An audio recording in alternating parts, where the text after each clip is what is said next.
Hello students, welcome to Lakshya, the initiative of law excellence. ఇవాల్టి మన first article వచ్చేసి ప్రధానమంత్రి గ్రామ్ సడక్ యోజన గురించి.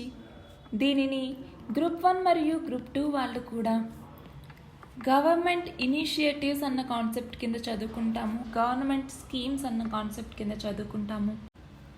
ప్రధానమంత్రి గ్రామ్ సడక్ యోజన దీని కింద భారతదేశంలో ఉన్నటువంటి ప్రతి గ్రామానికి కూడా ఆల్ వెదర్ రోడ్స్ అనేవి కట్టించాలి, వీటిని నిర్మించాలి అన్న ఉద్దేశంతో ఈ ప్రధానమంత్రి గ్రామ్ సడక్ యోజనను తీసుకురావడం జరిగింది. దీనిని 2000వ సంవత్సరంలో అప్పటి ప్రైమ్ మినిస్టర్ అయినటువంటి అటల్ బిహార్ వాజ్పేయి చేత దీన్ని ప్రారంభించడం అనేది జరిగింది. ఇది మొత్తం సెంట్రల్ స్పాన్సర్డ్ స్కీమ్, అంటే ఇందులో మొత్తం మనీ కూడా దీని కింద అయ్యే ఖర్చంతా కూడా సెంటరే భరిస్తుంది. ఈ ప్రధానమంత్రి గ్రామ్ సడక్ యోజన దీన్ని మినిస్ట్రీ ఆఫ్ రూరల్ డెవలప్మెంట్ కింద ఉంచారు. 2015 నవంబర్లో 14th ఫినాన్స్ కమిషన్ దీని రికమెండేషన్స్ ప్రకారం సెంట్రల్ గవర్నమెంట్, స్టేట్ గవర్నమెంట్ రెండూ కూడా దీనికి ఫండింగ్ అనేది ఇవ్వాలి. ఇందులో సెంట్రల్ గవర్నమెంట్ 60% ఫండ్స్ ఇస్తే స్టేట్ గవర్నమెంట్ 40% ఫండ్స్ ఇవ్వాలి అనేసి నిర్ణయించడం జరిగింది. ఈ ప్రధానమంత్రి గ్రామ్ సడక్ యోజన కింద నిర్మించేటటువంటి ఆల్ వెదర్ రోడ్స్ వాటి టార్గెట్స్ ఎంతవరకు పూర్తయ్యాయి, దాని ప్రోగ్రెస్ ఎలా ఉంది అని మానిటర్ చేయడానికి OMMAS అనే ఒక సిస్టాన్ని తీసుకుని రావడం జరిగింది. OMMAS అంటే ఏంటి? Online management monitoring and account system. దీన్ని తీసుకురావడం జరిగింది. ఈ పథకం యొక్క ఇంపాక్ట్ మనకి మణిపూర్లో చాలా బాగా కనపడింది. మణిపూర్లో కొందరు విలేజర్స్ యొక్క లైఫ్ స్టైల్ అనేది మారిపోయింది కొత్త రోడ్స్ రావటం వల్ల. అలాగే ఈ ప్రధానమంత్రి గ్రామ్ సడక్ యోజన వచ్చేసి రోడ్ల చుట్టుపక్కల కూడా గ్రీన్ కవర్ని పెంచటానికి, ఈ గ్రీన్ కవర్ని పెంచటానికి ట్రీ శాప్లింగ్స్ను నాటడం అనేది జరిగింది. ఈ ప్రధానమంత్రి గ్రామ్ సడక్ యోజనకి కాంప్లిమెంటరీగా స్టేట్స్ కూడా కొన్ని స్కీమ్స్ తీసుకొచ్చాయి. ముఖ్యమంత్రి గ్రామ్ సడక్ యోజన అని చెప్పేసి బీహార్లో, ఛత్తీస్గఢ్లో, గుజరాత్, హర్యానా, మధ్యప్రదేశ్, మహారాష్ట్ర ఇలా చాలా రాష్ట్రాల్లో కాంప్లిమెంటరీగా ముఖ్యమంత్రి గ్రామ్ సడక్ యోజనను తీసుకురావడం అనేది జరిగింది. మనం ఇక్కడ చూస్తే ఫిబ్రవరి 2019 నాటికి దేశంలో గ్రామీణ రహదారుల వివరాలు ఏంటి అనేసి మనం ఇక్కడ చూడొచ్చు. అలాగే తెలుగు రాష్ట్రాల్లో కూడా ఈ రహదారుల నిర్మాణం అనేది వేగవంతంగా సాగడం లేదు. ఆంధ్రప్రదేశ్లో 2014 నుంచి 2019 నాటికి 3464 కిలోమీటర్ల రహదారుల్ని నిర్మించాలని లక్ష్యంగా పెట్టుకుంటే ఇప్పటి వరకు 74% పూర్తయ్యాయి అనేసి అంచనా. అలాగే గిరిజన ప్రాంతాల్లో ఉన్నటువంటి 435 గూడాల్ని అనుసంధానం చేయాల్సి ఉంటే చాలా వరకు పూర్తయ్యాయి. తెలంగాణలో 2125 కిలోమీటర్లు లక్ష్యంగా పెట్టుకుంటే సగానికి పైగా మాత్రమే పూర్తయ్యాయి. గిరిజన ప్రాంతాల్లో ఉన్నటువంటి 300 గూడాల్ని అనుసంధానం చేయాల్సి ఉండగా 19 గూడాల్ని మాత్రమే అనుసంధానం చేశారు. అలాగే వీటికి సంబంధించిన బడ్జెట్ని చూస్తే ఆంధ్రప్రదేశ్లో 2749 కోట్లు ఖర్చు చేశారు దీని మీద, తెలంగాణలో 2554 కోట్లు ఖర్చు చేశారు. కానీ వీటి ఫలితాలు మాత్రం ఆశించినంత స్థాయిలో లేవు అన్నది ఇక్కడ ఆర్టికల్. మన నెక్స్ట్ ఆర్టికల్ వచ్చేసి INF గురించి. INF అంటే మధ్యస్థ శ్రేణి అణుక్షిపణుల ఒప్పందం అనేసి అంటాము. దీనిని గ్రూప్ 1 మరియు గ్రూప్ 2 వాళ్ళు కూడా ఇంటర్నేషనల్ రిలేషన్స్ అన్న కాన్సెప్ట్ కింద చదువుకుంటాము. అయితే అసలు ఈ INF ఒప్పందం అనేది ఎందుకు జరిగింది అని మనం ఇక్కడ చూస్తే రష్యా అప్పట్లో సోవియట్ యూనియన్గా ఉండేది. సోవియట్ యూనియన్ నుంచి ఐరోపాలో ఉన్నటువంటి ఏ నగరాన్నైనా ముట్టడించేలా SS-20 అనే క్షిపణుల్ని తీసుకొచ్చారు. అప్పటికి ఐరోపాలో చిన్న చిన్న స్థాయి క్షిపణుల్ని మాత్రమే అమెరికా ఏర్పాటు చేసింది. ఇవి రష్యాలో ఉన్నటువంటి లోతట్టు ప్రాంతాలని కూడా చేరే స్థాయిలో లేవు. దీనికోసం అమెరికా పెర్షింగ్ 2 అనే క్షిపణుల్ని ఐరోపాలో ఏర్పాటు చేసింది. ఇవి మాస్కోని దాదాపు 10 నిమిషాల్లోనే చేరుకోగలవు అనేసి. దాంతో మాస్కోలో కూడా ఆందోళన మొదలైంది. ఐరోపా అంతటా కూడా అప్పుడు యుద్ధ క్షిపణి వ్యతిరేక ఉద్యమాలు ప్రారంభమయ్యాయి. ఈ నేపథ్యంలో INF అనేది వచ్చింది. మధ్యస్థ శ్రేణి అణు క్షిపణుల ఒప్పందం అంటాము. ఈ ఒప్పందం అమెరికాకి సోవియట్ యూనియన్కి మధ్య జరిగింది. అప్పటి అమెరికా అధ్యక్షుడైనటువంటి రొనాల్డ్ రీగన్ ఈయనకి, అలాగే సోవియట్ యూనియన్ అధినేత అయినటువంటి గోర్బచేవ్, వీళ్ళిద్దరికీ మధ్య ఈ ఒప్పందం అనేది జరిగింది. ఈ ఒప్పందం 1987 డిసెంబర్ 8వ తేదీన జరిగింది. దీని ద్వారా ఏంటి, నేల మీద ప్రయోగించేటటువంటి అన్ని క్షిపణుల్ని తొలగించడం, అంతేకాకుండా 500 నుంచి 5500 కిలోమీటర్ల దూరం వరకు వెళ్ళగలిగినటువంటి సాంప్రదాయ క్షిపణులు, వీటికి సంబంధించిన రూపకల్పన, ఏర్పాటు, వీటన్నిటిని నిషేధించడం అనేది జరిగింది. అయితే ఇప్పుడు వచ్చిన ప్రాబ్లం ఏంటి అంటే 2018 అక్టోబర్ 20న అమెరికా అధ్యక్షుడైనటువంటి డొనాల్డ్ ట్రంప్ మేము ఈ ఒప్పందం నుంచి వైదొలుగుతున్నాము అనేసి ప్రకటించారు. దీనికి కారణం ఏంటి, రష్యా ఒప్పంద నిబంధనల్ని ఉల్లంఘించింది కాబట్టి మేము ఈ ఒప్పందం నుంచి వైదొలుగుతున్నాము అనేసి చెప్పారు. అలా ఫిబ్రవరి 1, 2019లో వాళ్ళు బయటికి రావడం అనేది జరిగింది, వైదొలగడం అనేది జరిగింది. అయితే అసలు ఇరు దేశాలకి కూడా ఈ ఒప్పందాన్ని పరిరక్షించుకోవాలని ఉందా లేదా అన్న ప్రశ్నకి దాదాపు లేదు అనే సమాధానం వస్తుంది. North Atlantic Treaty Organization NATO ఏం చెప్తుంది, కొత్త క్షిపణులు ఏర్పాటు చేయబోవడం లేదు అనేసి నాటో చెప్తోంది. మధ్యస్థ స్థాయి క్షిపణులు ఏవైతే ఉన్నాయో వాటిని అమెరికా, రష్యాలతో పాటు మరో 10 దేశాలు కూడా తయారు చేస్తున్నాయి. అందులో భారత్ కూడా ఉంది. మనం చూసుకుంటే భారత్లో అగ్ని-3, అగ్ని-4 ఇవి భారత్కి సంబంధించినవి. అలాగే ఇజ్రాయెల్ తయారు చేసినటువంటి జెరికో, అలాగే ఉత్తర కొరియాకు సంబంధించిన కొన్ని క్షిపణులు, ఇవన్నీ కూడా ఈ రంగంలో ముందున్నాయి. వీటన్నింటి వల్ల మళ్ళీ ఇక్కడ ప్రచ్ఛన్న యుద్ధం మొదలయ్యే ఛాయలు కనపడుతున్నాయి అన్నది ఈ ఆర్టికల్. మన నెక్స్ట్ ఆర్టికల్ వచ్చేసి ఉగ్రవాదం గురించి. దీనిని గ్రూప్ 1 మరియు గ్రూప్ 2 వాళ్ళు కూడా డిఫెన్స్లో ఉన్నటువంటి టెర్రరిజం అన్న కాన్సెప్ట్ కింద చదువుకుంటాము. ఉగ్రవాదం, ఈ ఉగ్రవాదం అన్న పదము ఉగ్రం,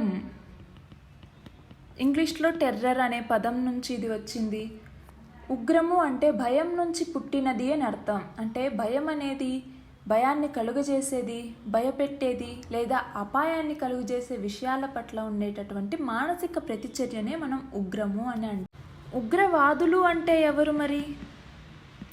ఉగ్రవాదులు వీళ్ళని ఏం చెప్తాము, ఆత్మన్యూనతా భావనలకి అలాగే ఉద్రేకాలకు లోనై ఇతరుల్ని భయపెట్టి తమ పంతాల్ని నెగ్గించుకోవటం, తమ భావాల్ని బలవంతంగా రుద్దేందుకు ప్రయత్నించటం, తమ స్వీయ విషయాల రక్షణ కోసం సమాజ వ్యతిరేక మార్గాలను ఎంచుకోవటం, ఇలా చేసే వాళ్ళని మనం ఉగ్రవాదులు అంటాము. మన భారత హోంమంత్రిత్వ శాఖ ఆగస్టు 2013 నాటికి 36 సంస్థలని భారతదేశంలో నిషేధించడం అనేది జరిగింది, ఉగ్రవాద సంస్థలుగా ప్రకటించడం అనేది జరిగింది. అందులో ఇక్కడ ఉగ్రవాదంలో పాల్గొన్నటువంటి ఈ జైషే మహమ్మద్ ఉగ్రవాద సంస్థ కూడా ఒకటి ఉంది. ఈ జైషే మహమ్మద్ దీనినే తహ్రీక్ ఫుర్ఖాన్ అనేసి అంటాము.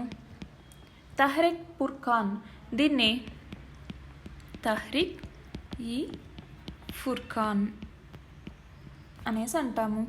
మొత్తం 36 సంస్థలు ఉన్నాయి. అందులో మనకి Lashkar-e Taiba, Harkat-ul Mujahideen, Hizbul Mujahideen, People's Liberation Army, All Tripura Tiger Force, ఇవన్నీ కూడా మనకు తెలుసు. మనం ఆల్రెడీ ఇవన్నీ చూసాం. Indian Mujahideen, Tamil Nadu Liberation Army, ఇవన్నీ కూడా ఈ టెర్రరిస్ట్ గ్రూప్స్గా గుర్తించడం అనేది జరిగింది. ఆర్ఎస్ఎస్ చూసుకుంటే మనకు రాష్ట్రీయ స్వయం సేవక్ సంఘ్, ఈ ఆర్ఎస్ఎస్ అనేది హిందూ రైట్ వింగ్ సంస్థ. మహాత్మా గాంధీ హత్యారోపణ జరిగినప్పుడు 1948లో ఇది నిషేధించబడింది, మళ్ళీ తీసేశారు. దాని తర్వాత ఎమర్జెన్సీ కాలంలో అంటే 1975-77లో దీన్ని నిషేధించారు. అలాగే బాబ్రీ మసీద్ విధ్వంసం తర్వాత 1992లో కూడా దీన్ని నిషేధించారు. దాని తర్వాత మళ్ళీ నిషేధింపులు తొలగించడం అనేది జరిగింది. ఈ జేఈఎం జైషే మొహమ్మద్ దీని ఏర్పాటు ఎలా జరిగింది? ఇండియన్ ఎయిర్లైన్స్ విమానాన్ని హైజాక్ చేసి బందీల్ని విడిచిపెట్టినందుకు మార్పిడి కింద భారత్లోని జైలు నుంచి 1999 డిసెంబర్ 31న మసూద్ ఈయన విడుదలైన తర్వాత వెంటనే ఈ జేఏఎం జైషే మహమ్మద్ సంస్థను స్థాపించడం అనేది జరిగింది. దీన్ని 2000 సంవత్సరం జనవరి 31న పాకిస్తాన్లో ఉన్నటువంటి కరాచీలో ఏర్పాటు చేయడం జరిగింది. ఈ సంస్థ 2001 డిసెంబర్ 13న పార్లమెంటు మీద దాడికి పాల్పడింది. అలాగే ఉగ్రవాద నిరోధక చట్టం ఈ పోటా చట్టం కింద 2001 అక్టోబర్ 25న భారత ప్రభుత్వం ఈ జేఏఎంని నిషేధించడం అనేది జరిగింది, ఉగ్రవాద సంస్థగా ప్రకటించడం జరిగింది. 2001 డిసెంబర్ 26న దీన్ని విదేశీ ఉగ్ర సంస్థగా పరిగణించడం అనేది జరిగింది. ఈ మసూద్ అజర్ ఎవరైతే ఉన్నారో అతను భారత జైలు నుంచి విడుదలైన తర్వాత ఏర్పడినటువంటి ఆదరణే ఈ ఉగ్ర సంస్థ ఏర్పాటు చేయడానికి దారితీసింది. ఈ లిస్ట్ వచ్చేసి ఇప్పటి వరకు కాశ్మీర్లో ఉగ్రవాదులు చేసినటువంటి దాడుల గురించి. దీన్ని మనం ఒక్కసారి చదువుకోవాలి. మన నెక్స్ట్ ఆర్టికల్ వచ్చేసి ప్రధానమంత్రి శ్రమయోగి మాన్ ధన్ పథకం గురించి. దీనిని గ్రూప్ 1 మరియు గ్రూప్ 2 వాళ్ళు కూడా గవర్నమెంట్ ఇనిషియేటివ్స్ అన్న కాన్సెప్ట్ కిందే చదువుకుంటాము, గవర్నమెంట్ స్కీమ్స్ అన్న దాని కింద చదువుకుంటాము. ప్రధానమంత్రి శ్రమయోగి మాన్ ధన్ ఈ పథకం ప్రకారం అసంఘటిత రంగంలో ఉన్నటువంటి కార్మికులు ఎవరైతే ఉన్నారో వాళ్ళు నెల 25 రూపాయల నుంచి 200 లోపు చెల్లిస్తే వాళ్ళకి 60 ఏళ్ల తర్వాత 3000 రూపాయల పింఛన్ అనేది ఇస్తారు. ఈ పథకంలో 18 నుంచి 40 ఏళ్ల లోపు ఉన్నటువంటి కార్మికులు దరఖాస్తు చేసుకోవచ్చు. దీని ద్వారా దాదాపు 1,30,00,000 మందికి ప్రయోజనం కలుగుతుంది అనేసి చెప్పడం జరిగింది. అయితే ఇందులో ఎవరు అర్హులు అనేసి ఇక్కడ చూస్తే ఇళ్లల్లో పనిచేసేవాళ్ళు, రోజు కూలీలు, వ్యవసాయ కూలీలు, బీడీ, చేనేత, నిర్మాణ రంగ కార్మికులు, అలాగే నెలవారీ వ్యక్తిగత ఆదాయం 15,000 లోపు ఉన్నవాళ్ళు, కుటుంబంలో ఎంతమందైనా చేరొచ్చు. కేంద్ర రాష్ట్ర ప్రభుత్వ ఇతర పథకాల లబ్ధితో దీనికి సంబంధం ఉండదు. అయితే ఆదాయం పన్ను ఇన్కమ్ ట్యాక్స్ చెల్లించే వాళ్ళు, ఈఎస్ఐ పరిధిలోకి వచ్చేవాళ్ళు, పీఎఫ్ ఖాతాలు ఉన్న వాళ్ళు దీనికి అనర్హులు. అలాగే వయస్సును బట్టి ప్రీమియం అనేది ఉంటుంది. 18 ఏళ్ల వయసు ఉన్నప్పుడు కనుక చేరితే ప్రతి నెల 55 చెల్లించాలి. 29 ఏళ్ళు ఉన్న వాళ్ళైతే 100 రూపాయలు చెల్లించాలి. 40 ఏళ్ళు ఉన్న వాళ్ళైతే 200 రూపాయలు చెల్లించాల్సి ఉంటుంది. కార్మికులు చెల్లించేదానికి సమానమైన మొత్తాన్ని కేంద్ర ప్రభుత్వం అనేది జమ చేస్తుంది. ఇలా 60 ఏళ్ల వరకు చెల్లించిన తర్వాత ప్రతి నెల 3,000 రూపాయలు పింఛన్గా వస్తుంది. ఈ పథకంలో ఎలా చేరాలి అన్నది ఇక్కడ మనకు చెప్పారు. ఒకవేళ మధ్యలో మానేస్తే ఏమవుతుంది? ఈ ప్రీమియం చెల్లింపు మధ్యలో మానేస్తే అప్పటి వరకు చెల్లించిన మొత్తాన్ని వడ్డీతో సహా తిరిగిచ్చేస్తారు. పథకంలో చేరిన కార్మికులు 60 ఏళ్లలోపు మరణించినా లేకపోతే శాశ్వత వైకల్యానికి గురైనా కూడా వాళ్ళ జీవిత భాగస్వామి దాన్ని కొనసాగించవచ్చు. వాళ్ళు కూడా ఆసక్తి కనబరచకపోతే అప్పటి వరకు చెల్లించిన మొత్తాన్ని వడ్డీతో సహా తిరిగి ఇచ్చేస్తారు. కార్మికులు ఒకవేళ పింఛన్ తీసుకుంటూ మరణిస్తే వాళ్ళ జీవిత భాగస్వామికి 50% పింఛన్ అనేది చెల్లించడం జరుగుతుంది. మన నెక్స్ట్ ఆర్టికల్ వచ్చేసి ఆపర్చునిటీ రోవర్ గురించి. దీనిని గ్రూప్ 1 మరియు గ్రూప్ 2 వాళ్ళు కూడా సైన్స్ అండ్ టెక్నాలజీ కింద ఉన్నటువంటి స్పేస్ అన్న కాన్సెప్ట్ కింద చదువుకుంటాము. ఈ ఆపర్చునిటీ రోవర్నే MERB లేదా MER-1 అని కూడా పిలుస్తాము. దీన్నే నిక్నేమ్లో OP అని కూడా అంటాము. ఇదొక రోబోటిక్ రోవర్ అన్నమాట. ఇది మార్స్ మీద 2004 నుంచి 2018 వరకు దీని సేవల్ని అనేది అందించింది. దీనిని 2003 జూలై 8వ తేదీన ప్రయోగించడం అనేది జరిగింది. ఈ ఆపర్చునిటీ రోవర్ ఇప్పుడు అక్కడి నుంచి ఎలాంటి సంకేతాలు భూమికి పంపించటం లేదు. కారణం ఏంటి అని చూస్తే లాస్ట్ ఇయర్ జూన్లో అక్కడ చోటు చేసుకున్నటువంటి భారీ ధూళి తుఫాను. ఈ ధూళి తుఫాన్లో ఈ రోవర్ అనేది చిక్కుకుంది. ఆ రోవర్కు అమర్చినటువంటి సౌర ఫలకాల మీద పెద్ద ఎత్తున ధూళి పేరుకొని పోయి ఉండటం వల్ల బ్యాటరీలు ఛార్జ్ అవ్వడానికి అవకాశం లేకపోవడం వల్ల ఇది పనిచేయడం ఆగిపోయింది అనేసి వాళ్ళు భావిస్తున్నారు. ఈ ఆపర్చునిటీ రోవర్ స్థానంలో కొత్త రోవర్ని 2020 కల్లా సిద్ధం చేస్తాము అనేసి నాసా ప్రతినిధులు ప్రకటించడం అనేది జరిగింది. ఈ ఆపర్చునిటీ రోవర్ని కేవలం 90 అంగారక రోజులు అలాగే 1000 మీటర్ల ప్రయాణం కోసమే లక్ష్యంగా శాస్త్రవేత్తలు అంగారక గ్రహం మీదకి పంపారు. కానీ అది 60 రెట్లకు పైగా ఆయురార్థాన్ని సాధించింది. దాదాపు 15 సంవత్సరాలు దీని సేవలు మనకు అందించింది. అలాగే సుమారు 45 కిలోమీటర్లకు పైగా దూరం తిరిగింది. ఈ ఆపర్చునిటీ రోవర్ ద్వారానే మనం పురాతన కాలంలో అంగారక గ్రహం మీద నీరుండేది అనేసి గుర్తించాము. మానవుల ఆవాసానికి కూడా అవకాశాలు ఉన్నాయి అనేసి ఇది సంకేతాలు పంపించింది. మన నెక్స్ట్ ఆర్టికల్ వచ్చేసి మిషన్ గన్ల తయారీ ఒప్పందం గురించి. దీనిని గ్రూప్ 1 మరియు గ్రూప్ 2 వాళ్ళు కూడా సైన్స్ అండ్ టెక్నాలజీలో ఉన్నటువంటి డిఫెన్స్ అన్న కాన్సెప్ట్ కింద చదువుకుంటాము. నిమిషానికి 600 రౌండ్ల గుళ్లను కురిపించేటటువంటి AK-47 మిషన్ గన్ కన్నా మించిందైనటువంటి AK-203. ఈ AK-203 కలిష్నికోవ్ వీటిని భారత్లోనే ఉత్పత్తి చేయబోతున్నారు. ఉత్తరప్రదేశ్లో ఉన్నటువంటి అమేఠీ ఈ జిల్లాలో ఉన్నటువంటి కోర్వా ఆయుధ కర్మాగారంలో వీటిని తయారు చేయబోతున్నారు.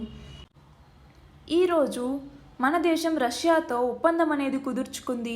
7.5 లక్షల మిషన్ గన్లను తయారు చేయడానికి 28వ తేదీన ఈ కోర్వా ఆయుధ కర్మాగారంలో ప్రధాని మోదీ చేతుల మీదుగా తుపాకుల ఉత్పత్తిని ప్రారంభించబోతున్నారు. మన నెక్స్ట్ ఆర్టికల్ వచ్చేసి PM కిసాన్ గురించి. దీనిని మనం ఆల్రెడీ చదువుకున్నాము. దీనిని గ్రూప్ 1 మరియు గ్రూప్ 2 వాళ్ళు కూడా గవర్నమెంట్ ఇనిషియేటివ్స్ కింద చదువుకుంటాము. గవర్నమెంట్ స్కీమ్స్లో PM కిసాన్ సమ్మన్ యోజన గురించి.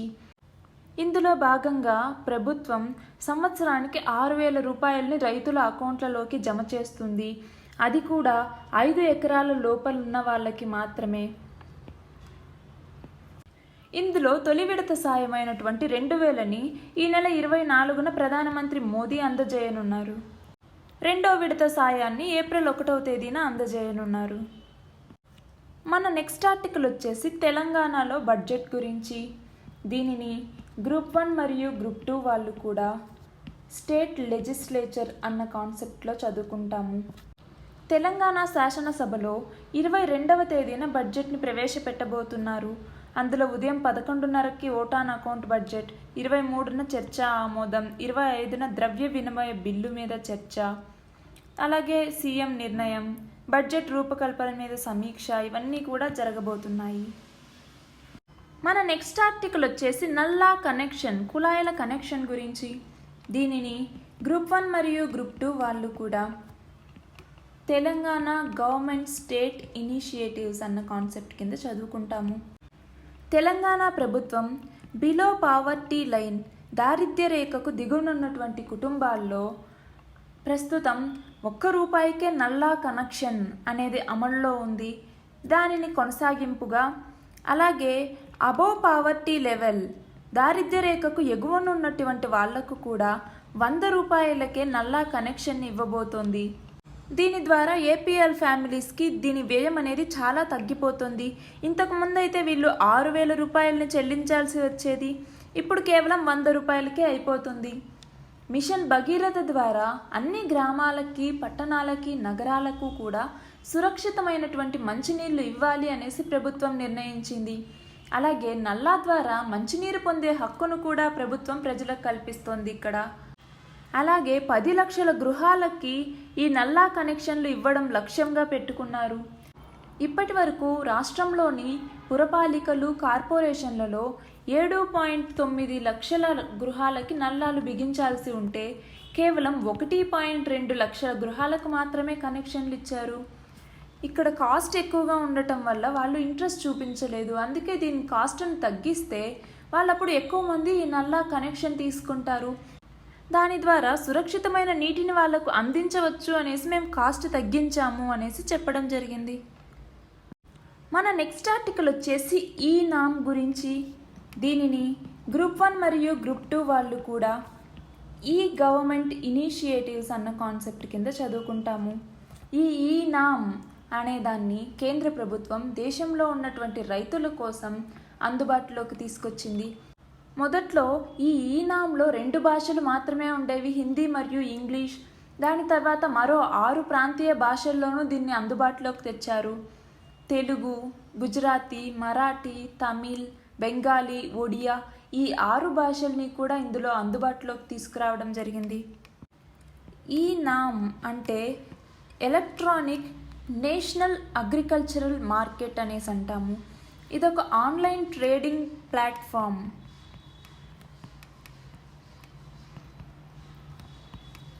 దీని ద్వారా అగ్రికల్చర్కి సంబంధించిన కమోడిటీస్ని మనం ఇక్కడ అమ్ముకోవచ్చు. ఇందులో 90 రకాల ఆగ్రో కమోడిటీస్ అందుబాటులో ఉంటాయి.